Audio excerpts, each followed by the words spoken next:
¿Le da, Raúl?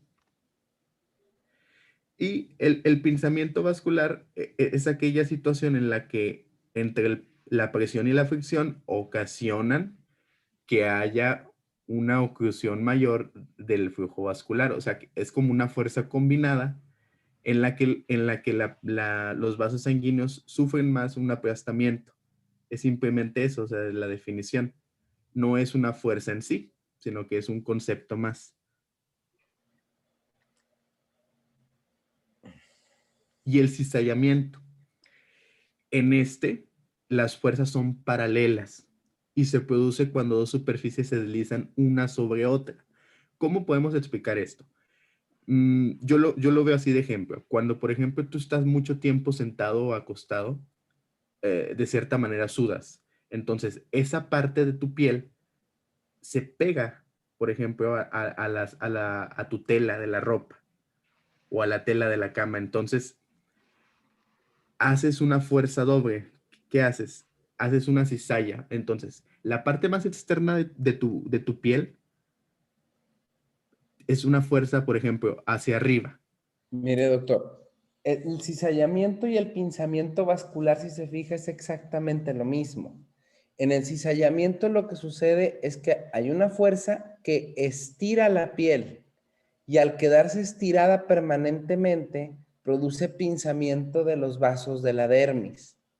Y eso a la larga va a generar lesiones. A eso se refería con el pinzamiento vascular. La piel se queda trabada. La presión es simplemente el ejercer presión en un sitio en específico. La fricción es el daño de la superficie de la piel por estar rozando con las sábanas. Y el microclima es la maceración o el desprendimiento de las células superficiales de la piel por exceso de humedad. Son básicamente los 4 mecanismos fisiopatológicos por los que se pueden dar las lesiones por presión. Y fíjense que decimos lesiones por presión y no úlceras por presión ni tampoco úlceras por decúbito. En primer lugar, porque no siempre son úlceras, y en segundo lugar, porque no necesariamente se dan exclusivamente en decúbito. Pacientes que están sentados o pacientes que están lateralizados pueden desarrollar lesiones por presión. ¿Ok? ¿Ok? Y bueno, este otro factor que es la humedad y se define como la presencia de cualquier líquido o vapor en la superficie de la piel. Aquí hay que tomar mucho en cuenta en pacientes que tienen incontinencia fecal, urinaria y grandes pliegues cutáneos. ¿Por qué? Porque es muy fácil que se acumule esa humedad debido a los fluidos y al sudor que el paciente emana. Eh, Aquí también podríamos incluir lo que es el microambiente que mencionaba el doctor. Y este macera y reblandece la piel y disminuye mucho la resistencia, como lo veíamos. Este factor predispone aún más a que la presión haga efecto negativo en el desarrollo de la lesión y aumenta hasta 5 veces el riesgo de presentar una lesión por presión. Ahora, podemos tener otros factores que son también contribuyentes, como lo son los trastornos del transporte de oxígeno, una anemia, por ejemplo, déficits nutricionales, como les mencionaba principalmente, déficits proteicos, trastornos inmunológicos, alteraciones del estado de la conciencia, un déficit motor, déficit sensorial y alteraciones de la eliminación, como lo son la incontinencia urinaria y la fecal. ¿Okay? ¿Le das? Ahora, los factores contribuyentes los podemos dividir en tres, o sea, de esta manera, como lo son los derivados del tratamiento. O sea, el paciente puede estar llevando a cabo tratamientos como lo veíamos ahorita, que son los analgésicos, por ejemplo, que le predisponen a que el paciente no sienta dolor y no vea el desarrollo o no sienta el desarrollo de una lesión. Los situacionales, el paciente con quien, vamos a suponer, el paciente necesita una sonda Foley o el paciente tiene incontinencia urinaria. Eso predispone que el paciente en ciertos periodos, no sé, use pañal, tenga humedad, ¿sí? Y del entorno, Por ejemplo, el paciente no tiene quien o no tiene un familiar al 100% su cuidándolo, o que la persona cuidadora no sepa cómo prevenir una lesión por presión. En esos casos es un todo, o sea, los factores contribuyentes muchas veces son sociales. Entonces, es muy importante que los cuidadores o el familiar encargado sepan atender al paciente y prevengan la aparición de este tipo de lesiones. No sé si tengan alguna duda. Ok. En su valoración clínica. Bueno, hay que comenzar primero con una valoración del paciente, porque si bien como lo vimos con mi compañero, aquí en muchas de las ocasiones hay que tratar primero patologías adyacentes para nosotros tener una curación al 100% de esas lesiones o la prevención de ellas. Hay que valorar ese paciente y recordar, o este enunciado hay que recordarlo, que las úlceras no cicatrizan si no se trata la patología de fondo.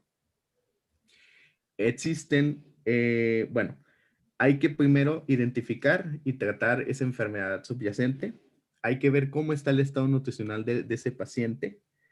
Hay que verificar si el paciente, que en la escala del dolor, por ejemplo, de 1 al 10, cuánto dolor tiene ese paciente, y los aspectos psicosociales, como se los venía mencionando.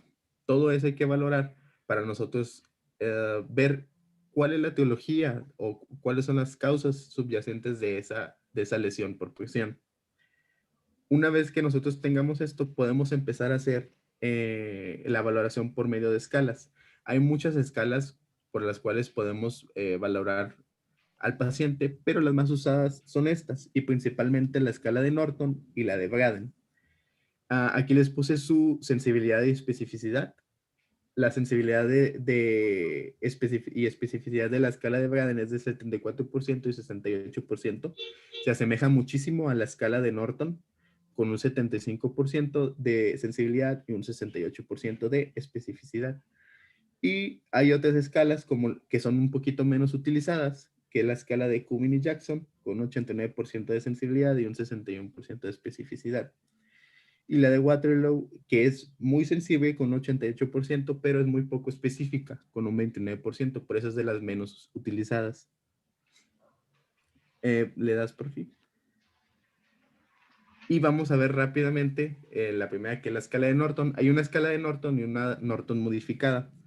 Esto varía por el puntaje que se le da a los resultados. ¿Esta que evalúa? Evalúa 5 parámetros, perdón, 6 parámetros, no, 5 parámetros sobre el estado físico del paciente, su estado mental, la movilidad que éste tiene, la actividad que tiene y la incontinencia si es que se presenta. Y a partir de esos puntos, muchos de ellos son bueno, aceptable, deficiente, muy deficiente, y cada uno vale, por ejemplo, el bueno vale 4 puntos, 3 aceptable, 2 deficiente y 1 muy deficiente. Al nosotros darle un puntaje, nosotros tenemos una clasificación del riesgo. Y en la de Norton modificada es la que nos da 4 rubros. La de Norton normal nos da solamente 3. La Norton modificada nos da una puntuación de 5 a 9 como riesgo muy alto de desarrollo de una úlcera por presión. En la puntuación de 10 a 12 nos da un riesgo alto. La puntuación de 3 a 14 un riesgo medio. Y la puntuación que es mayor a 14 nos da un riesgo mínimo o que no hay riesgo del desarrollo de esta. Y es de las más utilizadas por su practicidad y simplicidad. En cuanto a la escala de Braden, esta evalúa 6 parámetros. Estos parámetros son la percepción sensorial, la humedad, la actividad, la movilidad, la nutrición y la fricción y deslizamiento. Aquí igualmente nos evalúa por puntos del 1 al 4. Por ejemplo, siendo la percepción sensorial el 1 completamente limitada, hasta el número 4 que no está alterada. Y de igual manera nos la clasifica igual que la de Norton, la clasifica en una puntuación de riesgo o niveles de riesgo, siendo menos de 12 puntos alto riesgo, menos de 14 riesgo moderado y menos de 16 riesgo bajo. Hay algunas referencias que mencionan un cuarto rubro que es no hay riesgo o riesgo nulo, que es a partir de 23 puntos. Menos de 23 puntos. De 17 a 23 puntos. Pero aquí no viene en esta tablita. No sé si tengan alguna duda. Igualmente, esta es muy utilizada porque tiene un diseño muy simple y es muy práctico el elaborarla. Aquí vamos a dejarle, doctor. Luego vamos a hablar un poquito de las escalas el día de mañana. ¿Hasta aquí tienen alguna pregunta? Estas escalas fueron diseñadas en su mayoría por personal de enfermería y es para establecer el riesgo que tiene un paciente al momento de llegar a un hospital de desarrollar lesiones por presión. Las lesiones por presión, desde el punto de vista administrativo, son un marcador o un parámetro de calidad en la atención de los servicios de salud. Si un paciente se ulcera o se lesiona la piel en el contexto de la estancia hospitalaria, eso en otros países es punible y es perseguible y es objeto de demandas. Aquí en México no sucede similar, pero así debiera de serlo. Y por otro lado, también es muy importante identificar las lesiones cuando llega un paciente, sobre todo en los servicios de urgencias, si ya las trae de casa, porque si no, la misma familia les dice que estas lesiones fueron provocadas durante la hospitalización. Y a veces son más que nada, son por negligencia de la misma familia. Ok, mañana vamos a abordar algunos puntos de las escalas que son interesantes. ¿De acuerdo? Doctor, yo tengo una duda, pero no es sobre el tema. Ah. Es que al inicio había dado como unos tips de dónde sacar los siguientes temas de envejecimiento patológico, pero pues mi tema no lo apunté. ¿Me podría recomendar alguna bibliografía para delirium? ¿Qué va a dar usted? Delirium. Sí. Va a buscar artículos, doctor. Hay una guía práctica clínica de delirium más o menos reciente. Y si quiere buscar artículos de delirium, hay dos personajes a los que debe de leer. Uno es el doctor Marca. ¿Matas? No pude escuchar, doctor, ¿quién? Uno es el doctor Marc Antonio y a la otra es a la doctora Sharon Inoue.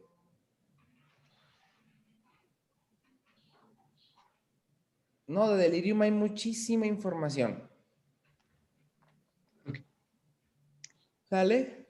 Sí, gracias. Muy bien. Ok, médicos. Nos vemos mañana. Hasta mañana, doctor. Muchas gracias, Hasta doctor. mañana, Hasta mañana. doctor. Gracias. Luego.